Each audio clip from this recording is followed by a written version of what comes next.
How do these innovations fuel your personal success?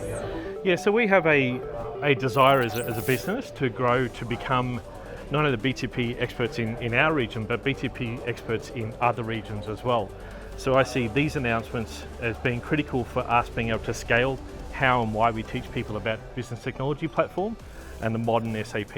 I think that it's fulfilling to work in an organization that has such a commitment to sustainability and a commitment to the planet. In the keynote, they talked a lot about what the NHL was doing, and it was so impressive, and they were leveraging SAP Analytics Cloud. That personally fuels me in terms of doing something that's not only technically creative, but also good for the environment. I also have to learn, and I have to find time to learn, and I also benefit from these new tutorials which are available for B2B. And I wish that could be extended too for the functional areas, like to learn about finance or materials management or things like this.